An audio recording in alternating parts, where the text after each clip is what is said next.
कहानी की शुरुआत 5000 साल पहले दिखाते हुए होती है, जहां पर हम एक जालिम राजा को हुकूमत करते हुए देखते हैं।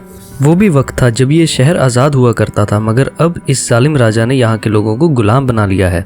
वो सभी लोगों से ज़मीन की खुदवाई करवा रहा होता है। असल में इसको एक ऐसे मटेरियल की तलाश थी, ऐसी चीज़ की तलाश थी जो इसको जादुई ताकतें दे सकती थी और इसकी वजह से ये पहले से ज़्यादा ताकतवर हो जाता और फिर ये सिर्फ इस शहर में ही नहीं बल्कि पूरी दुनिया पे हुकूमत कर सकता था। बेसिकली इस मटेरियल का नाम एटर्नियम है, जिसकी मदद से ये एक ऐसा ताज बना लेगा जिससे अपने अंदर सुपर हीरोज़ वाली पावर को हासिल कर सकता है।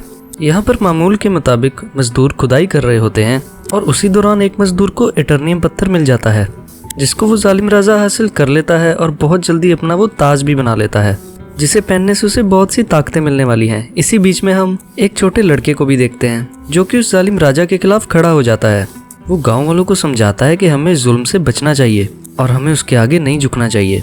लेकिन जब जालिम राजा को पता चलता है कि ये तो मेरे खिलाफ खड़ा हो रहा है, तो वो उसे मारने का हुक्म दे देता है। और जैसे ही उसको मारा जा रहा होता है, एकदम से वो लड़का गायब हो जाता है और एक ऐसी जगह पे आ जाता है जहाँ पर बहुत से देवता बैठे हुए थे। ये 6 गॉड्स या देवता इस बच्चे को कहते हैं कि तुमने हिम्मत की और हमें बहुत अच्छा लगा, इसलिए हम तुमको एक ऐसी पावर देने जा रहे हैं जिससे तुम एक लफ्ज़ शज़ैम बोलोगे और तुम्हारे अंदर हमारी पावर्स आ जाएंगी और जिससे तुम इतने ताकतवर बन जाओगे कि तुम आराम से उस जालिम राजा को हरा सकते हो। ये छोटा लड़का करता भी ऐसे है, वो शज़ैम बोलता है और बहुत ज़्यादा पावरफुल बन जाता है और फौरन ही वो उस राजा के महल में आ जाता है जहाँ पर वो अपना शैतानी ताज पहन रहा होता है ताकि उसके पास बहुत सी पावर्स आ जाएं। लेकिन वो छोटा लड़का जो कि अब शज़ैम बोलने के बाद बहुत ही पावरफुल बन चुका है, वो वहाँ आके तबाही मचा देता है और सबको मारने लगता है। वो इतने गुस्से में होता है कि जालिम राजा के साथ साथ वहाँ के शहर को भी तबाह कर डालता है। और यहीं से कहानी जाती है 5000 साल बाद और हम प्रेजेंट का टाइम देखते हैं। अभी के टाइम पे भी हमें वही शहर दिखाया जाता है जहाँ पर एक गैंग ने पूरे तरीके से शहर पर कब्जा किया होता है। वो यहाँ पर जुल्म कर रहे हैं, लूट मार कर रहे हैं, पूरी तरह से शहर को कंट्रोल में कर रखा है। असल में इस गैंग का एक ही मकसद है, उस ताज को तलाश करना। यानी कि ये उसी ताज को तलाश कर रहे होते हैं जो कि आज से 5000 साल पहले उस जालिम राजा ने बनाया था। वो खुद तो मारा गया था मगर उसका ताज अभी भी कहीं ना कहीं इसी शहर में ही दफन है। अब हम एक लड़की को देखते हैं जिसका नाम एड्रियाना है और वो भी इसी ताज को ढूंढ रही होती है। ये लड़की पुरानी चीज़ों को ढूंढने में काफ़ी एक्सपर्ट है क्योंकि ये आर्कियोलॉजिस्ट है। ये वो लोग होते हैं जो ज़मीन की खुदाई करते हैं और हिस्ट्री की बहुत सी चीज़ों के बारे में जानकारी भी रखते हैं। फिर ये लड़की एड्रियाना एक केव में जाती है और वहाँ पर काफ़ी कोशिशों के बाद उसको ये ताज मिल भी जाता है। एड्रियाना और उसके दोस्त इस बात को लेकर खुश हो ही रहे होते हैं, तभी उसे पता चलता है कि इसी का एक साथी जिसका नाम इस्माइल है, वो उसी गैंग के साथ मिला हुआ है जिसने पूरे शहर पे कब्जा कर रखा है। तभी इस्माइल अपने साथ आए हुए एक साथी को मार देता है और अपने गैंग के दूसरे लोगों को भी उसी केव में बुला लेता है। तब लोग उसकी तरफ गन पॉइंट करते हैं और कहते हैं कि एड्रियाना हमें ये ताज दे दो। तभी एड्रियाना नीचे देखती है और वहाँ पर कुछ वर्ड्स लिखे होते हैं। जब भी उसे पढ़ती है तो उसके मुंह से निकल जाता है शज़ैम। ये लफ्ज़ बोलते ही वहाँ पर ब्लैक एडम आ जाता है और वहाँ पर आए हुए सब गुंडों को मारने लगता है। इतना मारता है कि वहाँ पर कोई भी नहीं बच पाता। जबकि रही बात स्माइल की, जो कि गुंडों के साथ मिला हुआ था, वो वहाँ पर मरने का नाटक करता है, इसलिए उसकी जान बच जाती है। क्योंकि एड्रियाना ने ब्लैक एडम को दोबारा से जिंदा किया होता है, जगाया होता है, तो वो एड्रियाना को कुछ भी नहीं कहता। अभी ब्लैक एडम वहीं पर होता है कि गैंग के कुछ और लोग आ जाते हैं और उस पर एक स्पेशल वेपन से अटैक करते हैं। ये वेपन उस एटर्नियम मटेरियल से बना होता है, इसकी मदद से वो ताज भी बना था। और जैसे ही ये मिसाइल ब्लैक एडम को लगता है, उसे वाकई ही दर्द महसूस होती है। ब्लैक एडम उस मारने वाले गुंडे की तो जान ले लेता है, लेकिन उस छोटे से मिसाइल के लगने की वजह से वो खुद भी बेहोश हो जाता है। हमें यहाँ पर यह पता चलता है कि एटर्नियम एक ऐसा मटेरियल है जो कि ब्लैक एडम की कमजोरी है और इसी मटेरियल से ब्लैक एडम को मारा भी जा सकता है। और ये देखते हुए एड्रियाना काफी परेशान हो जाती है। वो ब्लैक एडम को अपने घर ले जाती है। जैसे ही ब्लैक एडम को होश आता है, वो यहाँ पे एड्रियाना के बेटे से मिलता है। बच्चा ब्लैक एडम को बताता है कि आप 5000 साल से उस दीवार में बंद थे और क्योंकि अब हमारा शहर गुलाम बनता जा रहा है और वो गैंग हमें जीने नहीं दे रहा, आप हमारे लिए एक मसीहा बन के आए हो और आप ही अब उस गैंग से हमारे शहर को बचाओगे। ब्लैक एडम को यहाँ पे कोई फर्क नहीं पड़ता और वो कहता है कि आज से 5000 साल पहले ये मेरा शहर हुआ करता था। अब यहाँ पर सब कुछ बदल चुका है और इस शहर को बचाने के लिए मैं रिस्पॉन्सिबल नहीं हूँ और मुझे यहाँ के लोगों से कोई मतलब नहीं है। और ये बात कहते ही वो घर से बाहर आ जाता है और शहर में फिरने लगता है और शहर को देखने लगता है। इसके बाद हम एक फीमेल लीडर को देखते हैं जिसका काम इस दुनिया में आने वाले सुपर हीरोज और सुपर विलन्स को रोकना होता है। दुनिया में ऐसे हालात रखने होते हैं कि जिसकी वजह से आम लोगों को कोई भी मुश्किल ना आए और हमारी ज़मीन को भी कोई खतरा ना हो। वो एक सुपर हीरो हॉकमैन से बात कर रही होती है। वो कहती है कि ब्लैक एडम अब वापस आ चुका है और अगर उसको रोका ना गया तो पहले की तरह इस बार भी वो बहुत सारी तबाही मचा सकता है। अगर वो पागल हो गया और गुस्से में आ गया तो उसको रोकना नामुमकिन हो जाएगा। हॉकमैन इस चीज़ के लिए राज़ी हो जाते हैं और अपनी टीम इकट्ठी करते हैं जिसमें और भी बहुत से सुपर हीरो शामिल होते हैं और सब मिलके ब्लैक एडम को पकड़ने के लिए निकल जाते हैं।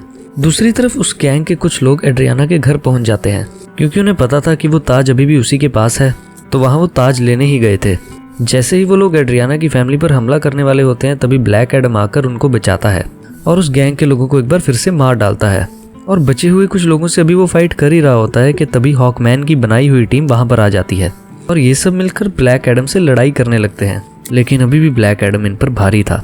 वो गैंग के लोग और जस्टिस सोसाइटी की टीम दोनों मिलकर भी अभी इस ब्लैक एडम का कुछ नहीं बिगाड़ पा रहे और फिर आखिरकार ब्लैक एडम वहाँ से चला जाता है और फिर जस्टिस सोसाइटी की टीम जो कि हॉकमैन की बनाई हुई टीम है वो सब एड्रियाना के पास आते हैं और एड्रियाना से मदद मांगते हैं कि तुम हमारी मदद करो ब्लैक एडम को पकड़ने में। लेकिन एड्रियाना उन्हें कहती है कि तुम लोग तब कहाँ थे जब हम लोगों पर जुल्म हो रहे थे, तुम लोगों को तो मैंने पहले कभी नहीं देखा, पर एक ब्लैक एडम ही है जिसने हमें बचाया। जब मैं मरने वाली थी तब उसी ने मुझे बचाया। जस्टिस सोसाइटी के लोग कहते हैं कि जिसको तुम समझ रही हो कि तुम्हारी हिफाजत कर रहा है वो बहुत ही खतरनाक है। आज से 5000 साल पहले भी उसने हमारे शहर को बुरी तरीके से तबाह कर दिया था। और फिर आखिर ये लोग एड्रियाना को राजी कर लेते हैं और एड्रियाना इन सबको ब्लैक एडम के पास ले जाती है ताकि सब लोग आपस में बैठकर बात कर सकें, ताकि वो एक दूसरे की बातों को बैठकर समझ सके और इनकी आपस की लड़ाई आपस में ही खत्म हो जाए। दूसरी तरफ इस्माइल जो कि एड्रियाना का साथी था वो उसके घर में एंटर हो जाता है ताकि वो वहाँ से ताज ढूंढ सके और उसका इस्तेमाल अपने लिए कर सके। पर जब उसको वो ताज नहीं मिलता तो वो गुस्से में एड्रियाना के बेटे को अपने साथ उठाकर ले जाता है। यहाँ पर काफी चालाकी से एड्रियाना का बेटा अपनी मदर को फोन कर देता है और बड़ी चालाकी से बता देता है कि मुझे किडनैप कर लिया गया है। वो बताता है कि मुझे इस्माइल ने ही किडनैप किया है और ये सुनकर वो काफी परेशान हो जाती है। इसीलिए ये जस्टिस सोसाइटी और ब्लैक एडम से हेल्प मांगती है कि मेरे बेटे को वहाँ से वापस लाने में मेरी मदद करो और ये दोनों राजी भी हो जाते हैं और मिलकर उसके बेटे को ढूंढने लगते हैं। यहीं पर हॉकमैन उस गैंग के 2 आदमियों को पकड़ लेता है और उन्हें मारने पर इसे पता चलता है कि इस्माइल कहाँ पर है। इस्माइल ने उसके बेटे को एक खुफिया जगह पर रखा है जो कि एक रेगिस्तान में है। जब तक ये सब यानी कि ब्लैक एडम और जस्टिस सोसाइटी इस जगह पर पहुंचते हैं तो देखते हैं कि इस्माइल ने उसके बेटे पर गन पॉइंट की हुई थी और यहाँ पर इस्माइल एक राज बताता है कि वो गैंग जो कि पूरे शहर में तबाही मचा रहा है उसका लीडर मैं ही हूँ और वो सब मेरे लिए ही काम करते हैं। और वो एड्रियाना को कहता है कि अगर तुम्हें अपने बेटे की जान बचानी है तो वो ताज मुझे दे दो। परेशान माँ उसको वो ताज दे देती है ताकि उसके बेटे की जान बच सके, लेकिन इसके बावजूद भी वो उस बच्चे पे गोली चला देता है। लेकिन जैसे ही ब्लैक एडम ये देखता है तब वो तेज स्पीड से उड़ता हुआ आकर उस बच्चे के आगे आके उसकी जान बचा लेता है। यहाँ पर वो इस्माइल को अपनी लाइटनिंग से जलाकर मुकम्मल तरीके से खत्म कर देता है। यहाँ पर ब्लैक एडम हॉकमैन से मिलता है और उसको एक बहुत बड़ा राज बताता है। वो बताता है कि आज से 5000 साल पहले वो लड़का जिसने जालिम राजा के खिलाफ आवाज उठाई थी वो मैं नहीं था बल्कि वो मेरा बेटा था। जब जालिम राजा मेरे बेटे को मार रहा था तब वो उसी वक्त वहाँ से गायब हो गया था। इस चीज को देखते हुए जालिम राजा को बहुत गुस्सा आया क्योंकि अब वो मेरे बेटे को तो ढूंढ नहीं पा रहा था, तो उसने मुझे और मेरे घर वालों को पकड़ लिया और हमें बहुत मारा पीटा। हमें इतने बुरे तरीके से मारा पीटा गया कि जैसा कोई जानवरों के साथ भी सलूक नहीं करता। देखते ही देखते मेरी वाइफ वहीं पर मारी गई और मैं भी तकरीबन मरने ही वाला था तभी मेरा बेटा मेरे पास वापस आ गया। उसके बाद बहुत सी शक्तियां थी और बहुत सी पावर्स थी, पर उसने अपनी सारी पावर्स मुझे दे दी। उसकी सारी पावर्स मेरे अंदर आ चुकी थी। अभी हम दोनों बात कर ही रहे थे कि फिर से जालिम राजा के लोगों ने हमला कर दिया। तब मैं तो बच गया क्योंकि मेरे पास बहुत सारी पावर्स थी, मगर मेरा बेटा मेरी आंखों के सामने ही मारा गया। अपने बेटे को मरता हुआ देख के मैं आग बबूला हो गया, यानी कि मुझे बहुत गुस्सा आ गया और इसलिए मैंने जालिम राजा और उसके लोगों को तो मार दिया। लेकिन वो पावर्स, वो शक्तियां मेरे काबू में नहीं रही, यानी कि मैं उन्हें कंट्रोल ही नहीं कर सका।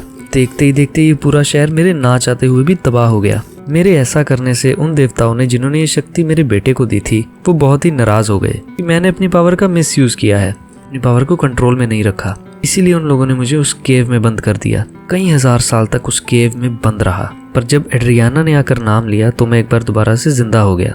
यहाँ पर ब्लैक एडम को बहुत ज्यादा अफसोस होता है कि उसकी वजह से पहले भी बहुत ज्यादा तबाही मची और अब भी बहुत ज्यादा तबाही मची है और बहुत से लोग मारे गए। वो हॉकमैन को कहता है कि मैं सरेंडर करना चाहता हूँ, अपनी पावर्स को खत्म करके तुम लोगों के हवाले करना चाहता हूँ ताकि मेरी वजह से किसी को कोई नुकसान ना पहुंचे। उसके बाद ब्लैक एडम शज़ैम का वर्ड बोलता है जिससे वो वापस अपनी नॉर्मल फॉर्म में आ जाता है, कि वो एक नॉर्मल इंसान बन जाता है जिसके पास इस वक्त सुपर पावर्स नहीं है। और जब तक ये दोबारा शज़ैम नहीं बोलेगा तब तक ये दोबारा से ब्लैक एडम नहीं बन सकता। इसलिए ये इनसे रिक्वेस्ट भी करता है कि तुम मेरे साथ कुछ ऐसा करो ताकि मैं ये दोबारा शब्द बोल ही ना सकूं। और इसीलिए फिर ब्लैक एडम को पानी के अंदर डाल दिया जाता है और उसके मुंह में एक ऐसी डिवाइस लगा दी जाती है जिस वजह से बोल ही ना पाए। ये एक छोटी सी जेल होती है जिसमें ब्लैक एडम को बंद कर दिया जाता है। दूसरी तरफ इस्माइल को दिखाया जाता है जो कि मर चुका था और अब वो हेल के अंदर आ गया है। इस्माइल को ये बात शुरू से पता थी कि अगर वो उस ताज की ताकत को हासिल करना चाहता है तो उसका तरीका ये है कि उसको वो ताज अपने हाथ में पकड़ना होगा, उसी वक्त उसको कोई ना कोई मारे ताकि वो मर के हेल में आ जाए, यानी कि जहन्नुम में आ जाए और हेल के डीमन से वो मिल सके जिनसे वो पावर हासिल कर सके। ये सारी बातें इस्माइल शुरू से ही जानता था, इसीलिए उसने ब्लैक एडम को उकसाया कि मैं जैसे ही एड्रियाना के बेटे को मारूंगा ब्लैक एडम आकर उसे बचाएगा और मुझे मार डालेगा। और उस वक्त ताज भी उसके हाथ में ही था। ये सब बातें वो शुरू से ही जानता था, सब कुछ उसके प्लान के मुताबिक ही हो रहा था। यहाँ पर हेल के डीमंस इस्माइल से मिलते हैं और उसको अपनी पावर्स दे देते हैं। इस्माइल अब पहले जैसा इंसान नहीं था, ये सब आर्क बन चुका था। ये इन पावर्स के साथ इस दुनिया में आ जाता है, हर तरफ तबाही मचाने लगता है। पर जैसे ही जस्टिस सोसाइटी को इसके बारे में पता चलता है तब वो इसका मुकाबला करने के लिए इसके सामने आते हैं। इनकी काफी देर लड़ाई चलती रहती है लेकिन सब्बाक क्योंकि बहुत ज्यादा पावरफुल था तो मिलकर भी उसको नहीं रोक पा रहे थे। जस्टिस सोसाइटी के एक और मेंबर जिनका नाम डॉक्टर फेट है वो अपनी मल्टीपल फॉर्म्स में आते हैं और इन पावर्स का इस्तेमाल करते हुए सब्बाक को मारने की कोशिश करते हैं लेकिन फिर भी कामयाब नहीं होते। और बहुत जल्द ये सब समझ जाते हैं कि सब्बाक को ब्लैक एडम के सिवा और कोई हरा नहीं सकता। और फिर वो टेलीपैथी के जरिए ब्लैक एडम से बात करने लगते हैं और उसे बताते हैं कि हमें तुम्हारी मदद की जरूरत है। और यहीं से ये लोग उसकी काफी मदद भी करते हैं ताकि खुद को वो आजाद करवा सके। ब्लैक एडम वहां से निकलते ही वहां के कुछ सोल्जर्स को मारता है, पानी से बाहर आता है और बाहर आते ही वो शज़ैम बोलता है जिसकी वजह से उसको ब्लैक एडम की पावर्स मिल जाती हैं और वो बगैर वक्त जाया किए सब्बाक के पास जाने लगता है। दूसरी तरफ जस्टिस सोसाइटी के लोग सब्बाक से लड़ रहे होते हैं और उनका एक आदमी डॉक्टर फेट लड़ाई करते वक्त अपनी जान से हाथ धो बैठता है। हॉकमैन भी सब्बाक से काफी ज्यादा लड़ रहा होता है लेकिन इनकी कोशिशें कुछ ज्यादा कामयाब नहीं होती। लेकिन अच्छा तो तब होता है जब अचानक वहां पर ब्लैक एडम आ जाता है और फिर ब्लैक एडम और सब्बाक की काफी लड़ाई होती है। ये फाइट काफी टक्कर की थी लेकिन वक्त के साथ ऐसा लग रहा था कि सिर्फ ब्लैक एडम ही सब्बाक को हरा सकता है।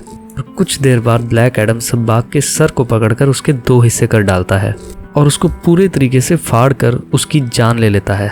और इसी वजह से सब्बाक की मौत हो जाती है और सब कुछ सुकून में आ जाता है, यानी कि सब कुछ ठीक होने लगता है। शहर के लोग ब्लैक एडम को अपना मसीहा मानने लगते हैं। वो सब इस बात को मान लेते हैं कि ब्लैक एडम ने ही हमें और हमारे शहर को बचाया है। के बाद हम उस लेडी को देखते हैं जिसने कि जस्टिस सोसाइटी की टीम को बनाया होता है ताकि वो ब्लैक एडम को रोक सके। लेकिन यहाँ पे वो ब्लैक एडम को कहती है कि ठीक है तुम्हें जो करना है करो लेकिन तुम अपने इस शहर से मत निकलना। शहर के लोगों के मसीहा बनो, गार्डियन बनो, उनका ख्याल रखो, उसे सबकी परवाह नहीं है। लेकिन इस शहर से तुमने नहीं निकलना क्योंकि अगर तुम इस शहर से बाहर आए तो तुम्हारे लिए अच्छा नहीं होगा। ब्लैक एडम बैठा उसको देखता है और उसको बताता है कि मुझ पर कोई हुक्म नहीं चला सकता और उसका जब भी जो भी करने को दिल करेगा वो अपनी ही मर्जी करेगा। और तभी वो लेडी कहती है कि हाँ शायद तुम ठीक कह रहे हो, तुम्हें इस दुनिया में रहने वाला तो कोई नहीं रोक सकता, लेकिन मैं किसी ऐसे को जानती हूँ जो हमारी दुनिया से नहीं है। ब्लैक एडम को गुस्सा आता है और वो स्क्रीन को ही तोड़ देता है जिससे वो लेडी बात कर रही थी। स्क्रीन के टूटने से हर तरफ धुआं ही धुआं होने लगता है और तभी उस धुएं से बाहर आता है सुपरमैन और वो ब्लैक एडम को कहता है कि हमें शायद बैठ के बात करनी चाहिए। और सुपरमैन के ये कहते ही इस मूवी की कहानी यहीं पर खत्म हो जाती है। ऐसी और वीडियोस देखने के लिए SN मूवी रिकैप्स को सब्सक्राइब करें, इस वीडियो को लाइक करें और बेल बटन दबाएं। Bye bye.